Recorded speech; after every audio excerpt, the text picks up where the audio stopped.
Muy bien. A ver, vamos a la clase que nos quedamos. Entonces, dentro de los cánceres, como les dije siempre, gineco-onco le vamos a poner un peso de 3 y a cáncer de cervix como 3 porque es el más preguntado de todos, ¿ya? Es la pregunta más repetida, es la pregunta más difícil, es la que tiene más tendencia junto con mama en todos los exámenes. Entonces, en gineco-onco, cáncer de cervix les gana a todos, ¿ya? Para los que quieran ampliar su teoría o su base conceptual, tienen que leer el algoritmo de la FIGO, la NCCN y la norma técnica, ¿correcto? La 1013. De esa forma podríamos decir que está completo el estudio de cáncer de cervix. Sin embargo, con esta clase que vamos a ver ahora, con estas dos láminas de repaso, tranquilamente tenemos cubierto el 100% de las preguntas. El 100% de las preguntas. Acá sí hay que hacer especial énfasis, ya que, como vienen bastantes preguntas, no se nos puede escapar ninguna, ¿ya? Y de hecho que va a volver a venir, de hecho, ¿ya? Muy bien, ¿cómo se estudia cáncer de cervix y NIC? No se olviden que este es un espectro de un mismo proceso fisiopatológico, ¿ya? Todo empieza con una infección aparentemente benigna del PBH que termina siendo una neoplasia intraepitelial cervical. Neoplasia porque es proliferación de células, intraepitelial porque no atraviesa la membrana basal, cervical porque es del cervix. Así como hay la neoplasia intravaginal o intraepitelial vaginal, la neoplasia intraepitelial vulvar, pues hay el VAIN, hay el VIN, hay el NIC. Entonces, esta es una patología típica de los órganos infectados por papilomavirus humano. Primera condición. Si este NIC no se trata y progresa y aparecen otros factores que no se sabe cuáles son, no se sabe por qué, pero un grupo de pacientes con NIC de alto grado van a terminar haciendo un cáncer de cervix. No se sabe por qué. El VBH no es la única explicación y tener NIC tampoco es una condición suficiente. Pues hay otras causas. Y ahí desarrollan un cáncer de cervix que, bueno, prácticamente es el cáncer ginecológico más frecuente en nuestro país. ¿Ya? Entonces, para hablar de esto, lo primero que tenemos que hablar es de histología. Acá lo que toca hablar en ciencias básicas es histología. Histología de la unión escamo-columnar, ¿no es cierto? Entonces, no se olviden, voy a escribir porque tengo que ponerle zoom y ahí no se puede escribir. Miren, la unión escamo-columnar es justamente el punto exacto donde el endocervix, que tiene epitelio plano, como ves acá cilíndrico alto, como cualquier mucosa, es lo normal que tenga ese epitelio, se tiene que transformar en el epitelio del ecto o exocervix, que es un epitelio plano poliestratificado no queratinizado, de cualquier mucosa, pero sometida a daño mecánico, como la boca, el esófago, la vagina. Entonces, este epitelio plano poliestratificado no queratinizado es típico de mucosas sometidas a estrés, mientras que el simple cilíndrico o simple alto cilíndrico es para las mucosas secretoras, como el estómago, el intestino, el útero, ¿ya? Entonces, de esa forma, hacemos una unidad de concepto para no tener que memorizar los tipos de células, porque eso depende de la función del órgano, ¿ya? Entonces, esta unión escamo-columnar que ven acá está sometida a un estrés, que es el pH de la vagina. Entonces, el pH vaginal hace que las células columnares se transformen en células planas poliestratificadas. Eso se llama metaplasia. El paso de un tejido adulto a otro adulto sin mediación de ninguna forma displásica. O sea, es un cambio de maduro a maduro, de adulto a adulto. Esa es la unión escamo-columnar. Y a medida que la mujer va avanzando en su edad reproductiva, esta unión escamo-columnar se va metiendo. Cuando son niñas, como la vagina no tiene estímulo estrogénico, no tiene producción abundante de glucógeno. Como no tiene producción de glucógeno, el lactobacilo de Döderlein no predomina y no hay ácido láctico. Si no hay ácido láctico, el pH no es ácido, menos de 4 o 5. 4, 4, 5. Cuando empieza el desarrollo postpuberal, esta acidez empieza a empujar la unión escamocolumnar del ectocervix, lo empieza a meter hacia el endocervix. Por eso, cuando hay una infección por PBH de la unión escamocolumnar de niña, hay más riesgo que llegue justamente a ese sitio, a la unión escamocolumnar. Pero cuando hay una infección con PBH de adulta, se infecta toda la vagina, el cervix, pero la unión está protegida. Y la unión es un lugar de riesgo para hacer displasia. ¿Ya? Esa es la explicación por qué una relación antes de los 19 años tiene más riesgo de que el PBH se vuelva persistente. Y el último dato que vamos a hablar es cuando es infectada una célula por PBH, desencadena o desarrolla una reacción celular llamada coilocitosis. La coilocitosis es la reacción celular a la infección por virus del papiloma humano. ¿Ya? Muy bien, con eso hemos concluido la primera parte del estudio necesario, que es histología. Ahora vamos a la segunda parte del estudio, que es los factores de riesgo y la epidemiología de por qué este cáncer viene tanto en el examen. ¿Por qué viene tanto, Doc? Porque es un problema de salud pública. Ahí está, tenemos una norma técnica reciente, del 2016 diciembre, deberían leerlo todos. Yo sé que no lo leen porque cuando les puse la pregunta de IVA, se confundieron la mayoría, ¿no es cierto? Cuando les puse la pregunta de las fechas, la mitad responde, la mitad no, porque el prete sale, pues. Entonces, las preguntas más falladas acá que me dicen que no estamos rebasando la norma, es el error en la pregunta de IVA, ¿ya? En el tratamiento, le ponen con o le ponen biopsia, ¿no? Pocos le ponen cauterización. Y el otro error que detectamos es en las fechas, en la de PAP-ACOC, 21 años, y la de 30 años prueba molecular según nuestra norma. Y esas son las dos preguntas que utilizo para medir eso. Por eso les pido lean. Ya lo hemos visto en primera vuelta, pero si no, por favor, una repasada a la norma técnica. Ya son 3 algoritmos que deben recordar. Entonces, ¿qué dice la norma técnica? Simplemente dice que el PBH es una causa necesaria, debería estar presente, pero no es suficiente, ya que dijimos que hay múltiples factores para que eso se vuelva un cáncer. Pregunta clave. ¿Cuánto tiempo demora una chica sana en curar su PBH o su infección? 6 meses a 24 meses. ¿Correcto? Entonces, lo mínimo que demora es 6 meses. No puedes hacer ninguna prueba antes de los 6 meses. Por eso han visto que los controles incluso en VIH son a los 6 meses. Tienes que darle ese tiempo como mínimo y como máximo 2 años. Por eso también los controles de PBH negativo son cada 3 años. ¿Ya? Entonces, esa es la primera lógica que debe quedar clara. Lo segundo es, ¿cuáles son los factores de riesgo? Ven acá, los factores de riesgo para que persista el virus. Entonces, para que persistan los virus, tenemos todos estos factores de riesgo. El serotipo, el tener un familiar de primer grado duplica el riesgo, genética, eso también falla, ¿no? Hay una pregunta en el post-test que les he puesto de BRCA, ¿ya? Cuando hablamos de genética nos referimos a factores que van desde autosómicos dominantes con una herencia vertical hasta simplemente asociaciones de familiares de primer o segundo grado. Así que el espectro, cuando vean genético, tienen que ver que puede ir desde una herencia autosómica dominante, que va a haber sí o sí, hasta una simple asociación familiar. En este caso simplemente es familiar de primer grado con cáncer. ¿Ya? Duplica el riesgo. Luego la desnutrición quintuplica el riesgo, porque este es un cáncer que afecta a mujeres desnutridas. Al estar desnutrida, ¿correcto? Entonces las mucosas se hacen débiles. Por ende tienen más riesgo de hacer una displasia y una neoplasia. ¿Ya? Al estar, aparte de si es desnutrición, eso va de la mano con pobreza. Las mujeres pobres no acceden al screening. Por eso la pobreza y desnutrición es el factor más importante después del PBH. ¿Ya?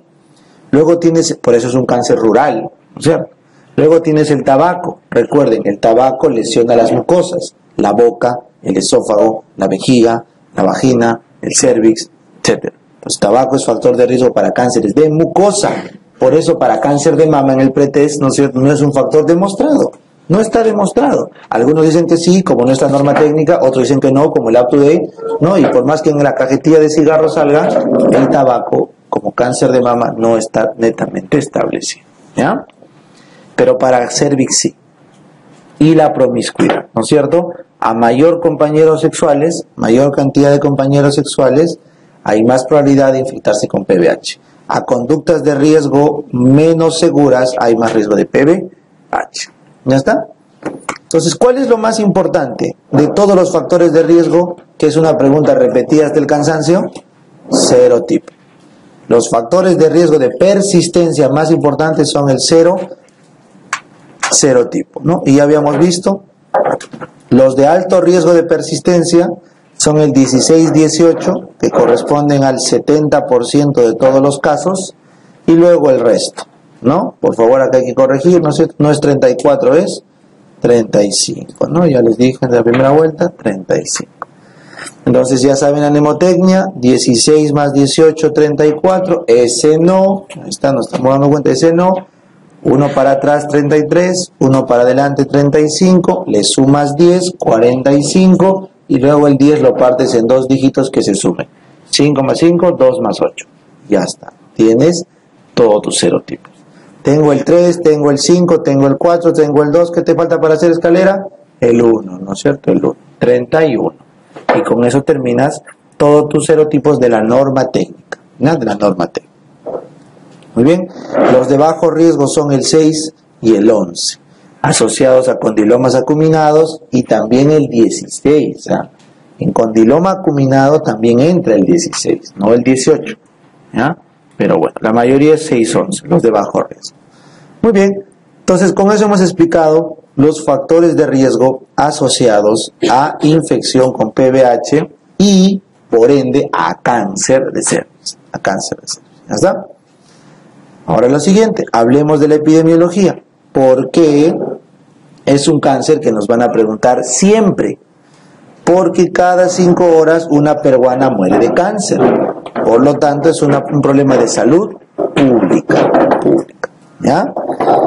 Es el cáncer más notificado en el INEM. 24% de los cánceres del INEM en mujeres son por cervix. Entonces, por eso es pregunta de examen. ¿Ya? Una peruana a los 75 años de vida tiene 2% más de riesgo que cualquier persona en el mundo, solo por ser peruana. ¿Por qué? Porque ha fallado nuestro sistema de screening. Y finalmente, el momento más crítico donde aparece el cáncer es en la edad media. En la perimenopausia, entre 40 y 60, es donde aparece el 52% de casos. Por eso es que el MINSA, ¿a dónde dispara todas sus flechas? A este grupo, al grupo que está alrededor de los 50 años, ¿ya? 50 más menos 10. Ahí es donde el MINSA se preocupa más, ¿ya? Seguimos, ahora hablemos del PVH. Entonces, hasta acá hemos hablado del cáncer y sus factores de riesgo, como cáncer. Ahora hablemos del PVH, que es algo mucho más frecuente. ¿Es probable infectarse con PVH? Recontra probable. Es la ITS más frecuente del mundo, ¿correcto? Solo que no pasa subdiagnosticado. Hasta 75% de mujeres alguna vez se infectaron con alguna cepa de PVH, ya sea de la pareja, ya sea de ellas mismas. O sea, esta es una infección recontra probable. Cuando hacemos cortes de prevalencia, según nuestra norma, en el Perú, 1 de cada 10 mujeres está infectada, 10%. ¿Ya? ¿Quiénes se infectan más? Las menores de 35 por la conducta sexual y las mayores de 45. ¿Por qué, doctor, mayor de 45? Porque vuelven al ruedo de esa edad las peruanas. ¿Qué ocurre? No es eso. Es porque si esa edad se infecta, persiste. Porque su sistema inmune ya es más bajo. En cambio, las chicas menos de 35 se infectan por la exposición. En cambio, las de 45 basta una exposición y pereniza, persiste. Esa es la explicación, ¿ya? En la selva, la prevalencia es mayor, también es pregunta de examen. La causa más frecuente o el lugar más frecuente es rural selvático, 12%. Y miren el dato, Iquitos, 1 de cada 2 mujeres prácticamente tiene infección. Así que el lugar más probable donde hay infección de PVH es en Iquitos, ¿ya?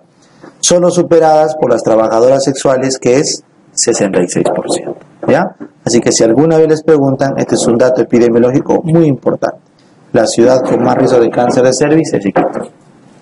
¿Ya? Muy bien. Entonces, ¿qué hace el PBH? Causa una displasia leve en mujeres jóvenes, pero causa una displasia de alto grado en mujeres mayores. ¿Mayores de cuánto? De 35. ¿Ya? Así que eso deben recordar. Acá va la segunda bala del MINSA. El MINSA dice, ¿a partir de qué edad ya hay un riesgo alto de hacer una displasia? 30 a 35 años. Entonces el MINSA ahí corta en 30. Para el MINSA, toda mujer menor a 30 grados se va a infectar, sí, va a ser SUNIC, sí, pero no va a ser alto grado ni cáncer. Así que no me estreso. Pasado los 30 años, tiene más riesgo, mucho más riesgo de hacer cáncer. Por eso es que la bala del MINSA en la norma técnica está orientada a las mujeres mayores de 30 años. Mientras que la FIGO, por obvias razones, porque es un mayor estándar de calidad de salud pública, dispara sus flechas desde los 21 años, porque es el momento en el que empieza el riesgo real de desarrollo de cáncer. Entonces ahí va la primera diferencia. El enfoque de nuestra norma técnica tiene un enfoque acomodado a nuestros recursos, que dispara sobre las chicas de 30 más, porque antes de eso no es costo-beneficio, y luego sobre las señoras de 50 años en promedio para una prueba más específica. Mientras que la FIGO, como no tiene problemas económicos, porque todo lo traslada al cliente, pues no, al final, ¿quién paga la salud en Estados Unidos? Las personas, ¿no es cierto?, con sus seguros. Entonces solamente saca lo que dice la evidencia, y la evidencia demuestra que el cáncer se puede prevenir desde los 21 años, ¿ya? Esa es la pregunta que deben recordar. Y otro, ¿por qué este es un cáncer que tanto preguntan el screening? Por esto. Es un cáncer que demora 10 años en formarse. Así que si se te pasa un cáncer con tanto tiempo de incubación, el problema es el sistema de salud pública. Un cáncer de mama, ¿en cuánto tiempo se hace? 6 meses. Ya está. Uno de estómago igual, 6 meses, 1 año. Así que, ¿se te pueden pasar cánceres de mama? De hecho. Es más, 30% de cánceres de mama son imposibles de diagnosticar preventivamente. Pero un cáncer de cervix no se nos puede pasar, ¿ya? Por eso en los países desarrollados, este cáncer ha pasado a estar entre los últimos de su lista, mientras que en el nuestro sigue en el primer lugar, ¿ya? Eso es la razón por la que siempre va a venir una pregunta de esto. Siempre. Bien, he explicado la parte 2, que es la epidemiología y los factores de riesgo que justifican el estudio exhaustivo de esta enfermedad. Ya está justificado. Ahora vamos a hacer, ya doctor, ya me concientizó, ya tengo que estudiar cáncer de cervix. ¿Qué me van a preguntar? Lo lógico es, si no te preguntan la parte de factores de riesgo, te van a preguntar el tratamiento del cáncer o de la lesión previa al cáncer. La lesión previa, o sea, la pregunta es screening. Las preguntas de cáncer son esporádicas. Las preguntas son de screening, porque lo que uno debe de saber es screening. Entonces vengan acá. La prevención histórica más efectiva, la única que realmente baja la prevalencia de cáncer probado y demostrado en diversos estudios, es el screening con Papa Nicolau. O sea, la prevención secundaria. Esta es la prueba de elección, según la FIGO,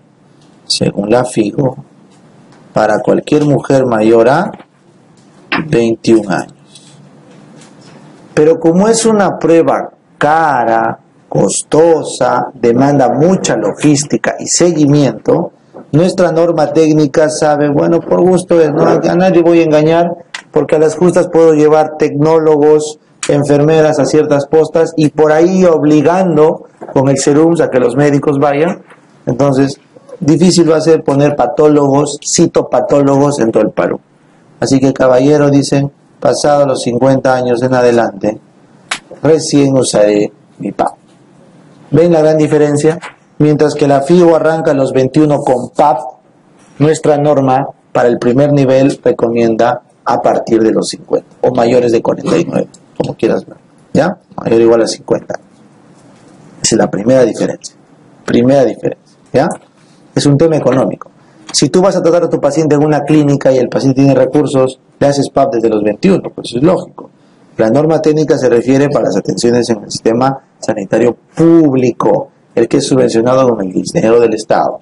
¿Ya? A eso se refiere. Muy bien. Para el caso del residentado, lo más probable es que les pregunten la FIGO. ¿Ya? Lo más probable. Luego dijimos, a ver, Doc, ¿cada cuánto el PAP? 3 años, ¿no? ¿Por qué 3 años? Porque tienes hasta 24 meses para curarte solita. No hay por qué repetir a cada rato, es perder plata. Porque sigues viendo la misma infección. Es absurdo. ¿Ya? Pero la norma técnica dice, oye, pero ya, ¿y qué voy a hacer con las mujeres antes de los 50? ¿Nada? No, alguito haremos, pues no alguito. Entonces, el IVA, la inspección visual con ácido acético de la persona a cargo del tamizaje, se recomienda en mujeres a partir de los 30 años, ¿correcto? Y de preferencia, si es que hay los recursos para poder comprar una prueba molecular, porque en el IVA, inspección visual, dependo de la vista de la persona. Hay muchos sesgos, pero en la prueba molecular, que se hace también a partir de los 30 años, no dependo de la vista, es simplemente la toma de la muestra y la detección inmediata del serotipo. Entonces, la prueba molecular se hace también a partir de los 30 años en lugares donde haya los recursos, y la ventaja es que se repite cada 5, o sea, es más barato porque repite menos. ¿Ya? Y doctor, ¿por qué no son estas las medidas que adopta la FIGO? Porque al final son muy específicas y le quitan capacidad preventiva. El IVA y la prueba molecular se asocian a lesiones de alto grado solamente. Eso también han fallado casi todos. El IVA y la prueba molecular se asocian a lesiones de alto grado. No agarran las de bajo grado. Y las de bajo grado pueden progresar a cáncer. ¿Está bien? Entonces, en cambio, el PAP agarra bajo y alto grado. Por eso el IVA, ¿a qué se asocia? A serotipo de alto grado. Se asocia a lesiones intraepiteliales de alto grado. NIC2, NIC3. Se asocia a HSILS. ¿Ya? Alto grado. Bien. Y la molecular igual. Serotipos de alto grado. Muy bien. Y recuerden, para la diapo que sigue, no para esta, nuestro famoso aforismo ver y tratar. Los gringos es ver, diagnosticar y tratar. Para nosotros es ver y tratar. No diagnosticamos, porque eso cuesta. ¿Ya? Entonces, encontramos una lesión y lo quemamos. Los gringos encuentran una lesión, la biopsia, la estudian y recién ahí la tratan. Nosotros vemos una lesión y la quemamos. Por eso el algoritmo de ver y tratar aplica, vamos a poner asterisco acá, para todas las chicas que tienen IVAs positivos o pruebas moleculares positivas. ¿Ya? IVAs positivos o pruebas moleculares positivas de frente van a electrocauterización. Y esa es la clave del examen que les puse. Los que han marcado IVA cono, IVA biopsia, mal. La norma dice IVAs positivos, electrocauterizan. Moleculares positivas van a colpo y de ahí electrocauterizan si se ve. ¿Ya? Ojo, la electrocauterización tiene que ser con colposcopio, pues no va a ser con el espéculo. No, ese era también distractor. Pues con el espéculo no vas a quemar. El colposcopio es lo ideal para hacer el procedimiento. ¿Ya? Muy bien, entonces con eso está explicado la prevención secundaria. Pero luego viene la gente y dice, doc, por eso en esa pregunta de examen la clave era IVAs positivos, se hace electrocauterización con colposcopía si la lesión es abordable. ¿Ya? O sea, ocupa menos de 3/4 de todo el cervix. ¿Ya? Bueno, doctor, pero este mecanismo que usted dice del IVA, PAP, screening es reciente. El IVA y la prueba molecular son de la norma técnica 2016. Antes de eso hablábamos del PAP. Y como ha fallado, les dije, por la falta de recursos, entonces también ha entrado con fuerza la prevención primaria, o sea, la vacuna, la tetravalente. La bivalente es contra el 16-18 y la tetravalente tiene el 16, 18, 6 y 11. Esto lo van a ver a detalle en la clase de pediatría, para no sacarlo del esquema vacunacional. Pero solo quiero recordarles que esta vacuna ha demostrado disminuir la infección, más no el cáncer. Disminuye las tasas de infección, más no está demostrado del cáncer. Por eso, a pesar de que se vacune una chica, ¿se tiene que hacer PAP, sí o no? Claro, tiene que seguir haciéndose PAP. Así que la única forma de prevenir el cáncer es con PAP. PAP. Y el IVA y la prueba molecular es la salvación que le hemos dado a la escasez de PAP que tenemos. ¿Entienden? No es el mecanismo ideal. Por eso tienen que saber, si viene una pregunta, que como les digo hasta ahora no hay, porque la prueba es reciente, o sea la norma, y el examen del 2017 ha seguido viniendo con FIGO, el del 18 ha seguido viniendo con FIGO, pues no hay hasta ahora una pregunta que podamos decir, miren, acá te está enfocando norma técnica. No, todas son FIGO, ¿ya? Entonces, por eso, salvo una en salud y en ENAM, una de los no recuerdo bien, donde te preguntaban del IVA, qué es, pero nada más. Por eso les pido que siempre estén atentos si en el examen viene alguna pregunta sobre esto.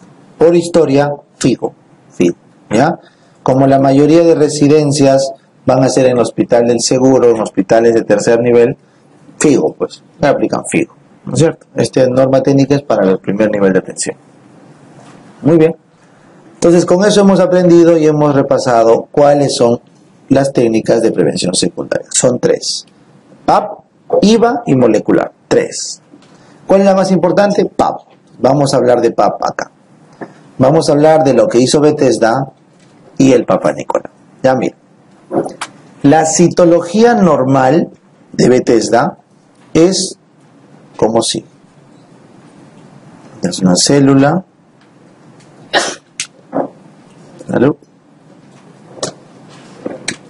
A ver, esta que ven a la derecha es una célula vaginal con estímulo de progesterona, o cervical, perdón.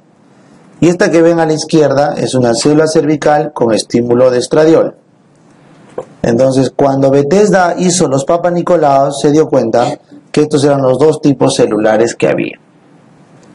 Cuando había una displasia, aparecía una célula media rara, con un núcleo grande horrible y la cromatina laxa.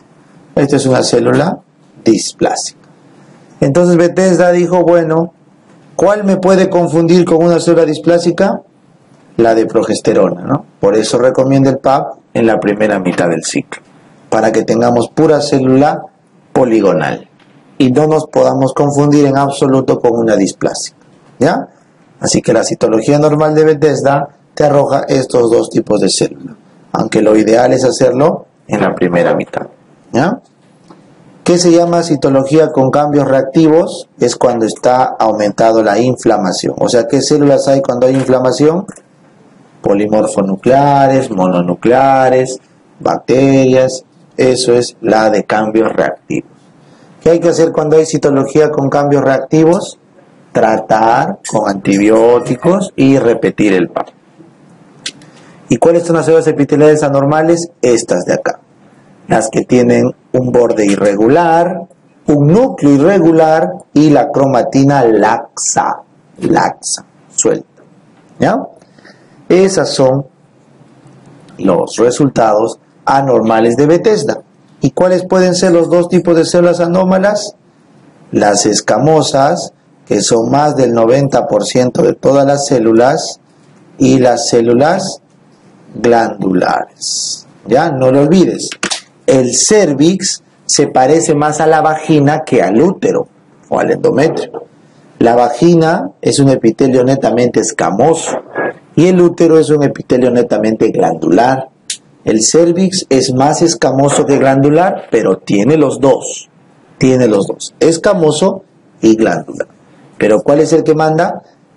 El escamoso. Por eso Bethesda nos puso bien claro, las células escamosas las ha detallado en 4 subtipos para que nunca nos confundamos. En cambio, las células glandulares es un poco más limitado porque obviamente es menos probable encontrarlas, ¿no? Entonces, Las células escamosas para Bethesda pueden ser, miren acá, las lesiones escamosas intraepiteliales de bajo grado, LOBCIL. Las de alto grado, HSIL. ¿Sobre cuál creen que Bethesda orientó sus recursos? Sobre la HSIL, es lo que le importaba. A Bethesda lo que le importaba es encontrar alto grado. Luego estudió el bajo grado y finalmente se encontró con las dudas. Las que no podía descartar alto grado, ¿cómo las llamó? ASC-H. ASC-H son las que no puedo excluir alto grado. ASC-H. Y las que son inciertas, pero no se asocian al HSIL, las llamó ASCUS. Las de significado incierto son aquellas que se asocian al bajo grado. Así que Bethesda te da dos combinaciones. ASC-H, HSIL, dependiendo la certeza del patólogo. ASCUS, LOBCIL, dependiendo la certeza del patólogo, pero para el bajo grado. Eso fue el aporte de Bethesda, ¿ya? ¿Y con quién crees que Bethesda comparó sus resultados? ¿Cuál creen que era el gold estándar en esa época para hacer un diagnóstico de cáncer de cervix? Richard. Richard era el que describió el NIC en la biopsia, o sea, en el taco, en el pedazo histológico con parafina. Entonces, el score de Richard es el score clásico del NIC, es el que se obtiene con la biopsia, con el pedazo de tejido. ¿Y qué decía Richard? El epitelio normal, como ven ahí, es aquel conformado por estroma, la parte clara, una membrana basal, unas células basales en alta mitosis. ¿Cómo sabe que están en mitosis? Mira su núcleo, pues. Su núcleo está grande y suelto, están reproduciéndose. Y toda una serie de capas de epitelio plano, poliestratificado, no queratinizado. Eso es un ectocervix normal. Se llamará NIC1 cuando el primer tercio esté comprometido y las células sean ¿de qué tipo? Displásicas. ¿Noto cómo sabe que son displásicas? Míralas, pues todas están con el núcleo aumentado, ¿no? Grande. Displásicas. NIC2 cuando tendrá 2 tercios. NIC3 cuando tendrá más de 2 tercios. Acá les ha puesto alto grado, lo ha juntado el NIC2 y el NIC3. Acá en bajo grado es NIC1, solamente 1 tercio. Acá en alto grado NIC2, NIC3, porque da igual, es lo mismo, solamente que el NIC3 es un poquito más grave. ¿Ya? Y cuando está comprometido desde la punta hasta la base, eso se llama cáncer in situ, carcinoma in situ, cáncer in situ. ¿Cuándo se llama ya cáncer? Cuando ha roto la membrana basal. Se llama cáncer invasivo cuando rompe la membrana basal. Muy bien. Entonces, ¿qué hizo Bethesda? Simplemente dijo, a ver, vamos a ver mis células que encontré, con qué Richard se correlaciona. Hizo su estudio de cohortes o sus casos y controles, bueno, el diseño que haya usado, y simplemente se dio cuenta.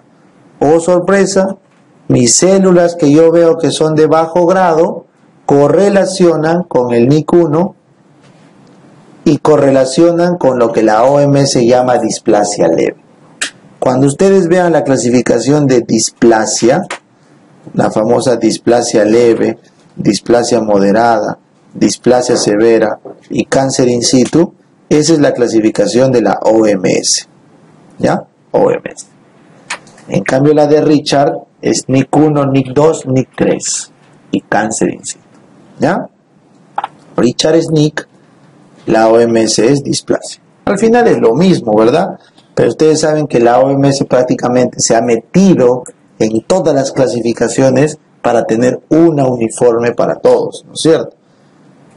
Yo puedo ser patólogo en Perú y digo, ¿quién es Richard? Yo no quiero como Richard. Richard dirá, ni yo no quiero. Y te inventas otra clasificación, ¿no? Entonces, para evitar eso, yo no quiero Pues la OMS hace sus clasificaciones para que todos tengamos referente, ¿ya? Por eso nosotros, cuando la OMS dice algo, por ley, estamos sujetos a la Ley General de Salud. La Ley General de Salud, a los organismos internacionales, tiene sus artículos. Entonces, lo que diga la OMS es, a eso me refiero. Por eso, el término oficial es displasia, ley de moderada severa. El término NIC es solamente histórico, ¿ya? Muy bien. Entonces, por eso es que el estudio de Bethesda fue tan bueno, porque correlacionó sus grados en PAP con Richard. Luego los de alto grado se dio cuenta, oh sorpresa, mis estudios de alto grado se correlacionan con el NIC 2.3 y lo que la OMS llama displasia moderada o severa, o inclusive cánceres insípidos. Ese es el aporte, ya está. Por eso cada vez que vi una pregunta de examen, yo les digo, decir HSIL es igual a decir NIC 2, NIC 3, no es igual. Esto es un PAP celular. ¿Esto qué es? Una biopsia. Pero en el sentido final del tratamiento es lo mismo, pues. Al final la conducta terapéutica va por ahí, pero no es sensu estricto lo mismo. Esto es un PAP que no hace diagnóstico y esto es una biopsia que sí hace diagnóstico. Que estén correlacionados, que determinen conducta terapéutica, no quiere decir que sean lo mismo. ¿Ya? Eso que quede claro, para cuando vean las preguntas puedan identificar ahí la calidad de la pregunta. Muy bien. Respecto a las células glandulares, Bethesda es mucho más cauto y dice, hay el adenocarcinoma in situ, AIS, y el adenocarcinoma invasivo o la lesión atípica. No hay más. La glandular solamente es el AGUS, incierta, AGUS, el in situ, AIS, y el adenocarcinoma. ¿No? Célula glandular atípica incierta, AGUS. AGUS. Falta acá la US que es uncertain, ¿no es cierto? Igual que acá. ASCUS, AGUS. ¿Ya? AIS y adeno. Ojo, ojo. La gran mayoría de cánceres, ¿qué tipo son? Escamosos. Pero ¿cuáles creen que son los cánceres que están en ascenso en cervix? Los glandulares. ¿Ya? Igualito que en pulmón, ¿se acuerdan? ¿Cuál es el cáncer típico del pulmón? Los broncogénicos carcinomas epidermoides. ¿Y cuál está en ascenso? Ahora ya le di la vuelta.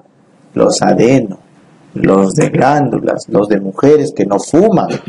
Entonces los cánceres son dinámicos y es bien difícil decir que algún día le ganaremos la batalla al cáncer. Eso es mentira. Las células mutan y van alcanzando sus tasas de cáncer, ya sea con un tejido o con el otro. ¿Ya? Muy bien. Ese es el ejemplo típico, es el pulmón. Ejemplo típico. Muy bien. Entonces con eso hemos concluido la parte de detallar qué es el PAP. Está explicado.